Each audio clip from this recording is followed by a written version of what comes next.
He's from Worth the Wait Ministries. Yeah. So without further ado, I would like to turn it over and let him talk all about it.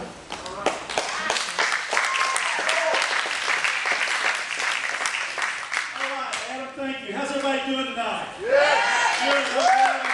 Hey, students, let's give it up for moms and dads that are here tonight.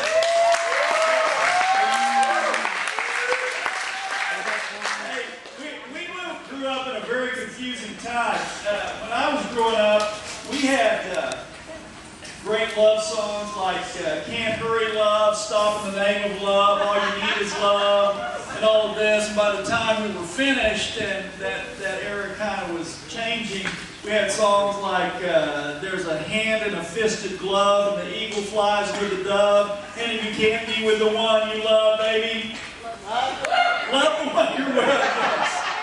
We could have a little chorus back there a little bit. But anyway, and the kids are saying, what?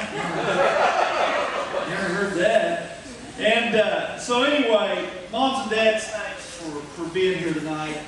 Studies on programs like mine have found that when moms and dads are plugged in, it doubles the effectiveness of the commitment that students might make to wait until marriage. When a student makes a commitment to wait, their chances of becoming sexually active prior to marriage go down about 33%, which is really good. But when mom and dad are plugged in and there's strong parental support for their commitment, their chances of becoming sexually active prior to marriage go down about 72%. And in the world we live in, I like those odds. So moms and dads, thanks for taking time to be here tonight. Now back to music for just a second. When I was growing up, and I grew up in a different era, but really the 70s had the greatest music ever, just to be honest with you. And we had people like Eric Clapton. We had people like Peter Townsend of The Who were great guitar players. You had a guy named Gary Rickrath, who was a great guitar player. A guy named Walter Becker, who was another guitar player. But tonight, I have a new favorite guitar player of all time, and it's none other than Taylor Boone. She is,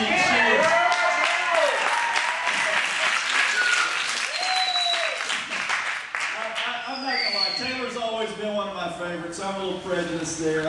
We're actually related, so you know I am prejudiced there. But Taylor, good to see you up there playing. And I'm glad to be here.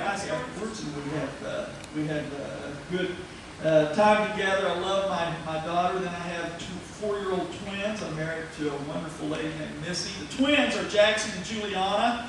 Jackson has a huge head. He was born with a huge head, so his nickname is Big Jack. And then we have Juliana. Juliana's my prayer. The other kids, whenever we eat, and I say, anyone want to pray? The other two kind of put their heads down like a lot of you do. And but Juliana, I want to pray. The other night, she's in bed, and I'm in the top bunk with Chloe, and Missy's in the lower bunk with Juliana, and I'm kind of listening in while Juliana prays, and Juliana says, and she's still kind of baby talk. She has trouble pronouncing her R's, and she says, Jesus, it's all for you. It's all for you. It's all for you. Because Jesus, all we want to do is have some fun. Okay. I'm okay with that. That's kind of my prayer too, that all I want to do is have some fun. It usually doesn't work out that way, but that's kind of my prayer. But our world, for the last several years, has been Disney Channel. Okay? Anybody else fills this room? So he can't take his eyes off her, and she kind of looks around, sees this guy staring, then she notices he's pretty handsome. And so she can't take her eyes off of him too, and she cocks an eye at him, and they sit there looking cockeyed at each other. And the next thing you know, he's walking up to her, and it's like, I love you. I want you. I can't live without you. Baby. I'm sorry, that wasn't Prince Charming, that was Bill Clinton. Anyway, I did not have, and we'll stop there. But anyway, so that's the mentality we get about relationships, that's how relationships work. That you meet somebody it's downhill from there, and it's easy, and love conquers all. The reality is this. Watch this. About half of all marriages end in divorce.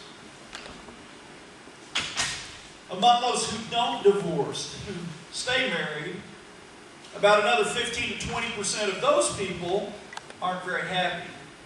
They don't think about divorce. They may think about murder, but they don't think about divorce. But they hang in there, and the reality is they're not very happy, which means this. Watch this.